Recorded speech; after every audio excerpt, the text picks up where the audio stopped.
ഇവന് നല്ല വരുമാനം കിട്ടുന്ന ഒരു പിസ്സ ഷോപ്പ് ഉണ്ട്. ആള് റിച്ച് ആണെങ്കിലും അതിന്റെ ജാടയൊന്നും കാണിക്കാറില്ല. ഫുഡ് മേടിക്കാൻ പൈസ ഇല്ലാത്ത ആൾക്കാർക്ക് ഇവൻ ഫ്രീ ആയിട്ട് പിസ്സ കൊടുക്കാറുണ്ട്. എന്തിനേറെ പറയുന്നു, റോഡ് ക്രോസ് ചെയ്യാൻ പാടുപെടുന്ന ആൾക്കാരെയൊക്കെ ഇവൻ താങ്ങിയെടുത്തിട്ട് റോഡിന്റെ ഓപ്പോസിറ്റ് കൊണ്ടെത്തിക്കും. ഒന്നും ആഗ്രഹിച്ചിട്ടല്ല ഇവൻ ഇതൊക്കെ ചെയ്യുന്നത്. ഇവന്റെ വലത്തെ കാല് സ്കൗട്ടിലേക്ക് പോയി വെയിൽ കൊണ്ട് മരവിച്ചിരിക്കുകയാണ്. അത് ശരിയാണോ എന്ന് അറിയാൻ വേണ്ടിയിട്ട് സെർവന്റ് അവന്റെ കാലിൽ ആഞ്ഞു ചവിട്ടുന്നു. അതിനുശേഷം കൂർത്തിരിക്കുന്ന ഒരു കമ്പി എടുത്ത് കാലിൽ ഒറ്റയടി അടിക്കുന്നു. പക്ഷെ അവനൊരു കുലുക്കവുമില്ല. എങ്ങനെ നാട്ടുകാരെ സഹായിക്കാം എന്ന് ഓർത്ത് നടക്കുമ്പോഴാണ് ഒരു തീപിടുത്തം ഉണ്ടാവുന്നത്. ഇത് ഞാൻ ശരിയാക്കി തരാം എന്ന് ഫയർഫോഴ്സുകാരെടുത്ത് പറഞ്ഞിട്ട് ഇവൻ മേളിലേക്ക് കയറി പോവുകയാണ്. അതിന്റെ അകത്ത് കയറിയപ്പോഴത്തേക്കും ആ സ്ത്രീ, ഞാൻ എന്റെ മക്കളില്ലാതെ ഇവിടെ നിന്ന് എങ്ങോട്ടും വരില്ല എന്ന് പറഞ്ഞ് നിൽക്കുകയാണ്. എത്ര മക്കളാണെന്ന് ചോദിച്ചപ്പോൾ 7 അവർ പറഞ്ഞു. പക്ഷെ റൂമിലേക്ക് കയറി നോക്കിയപ്പോൾ മനുഷ്യരെ ആരെയും അവിടെ കണ്ടില്ല.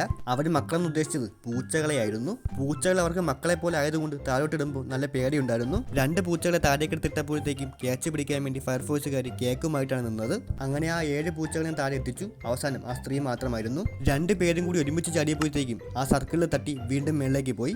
താഴെ വീണപ്പോൾ അവർ പാണ്ടിലോറി കയറിയ തവളയെ പോലെയായി.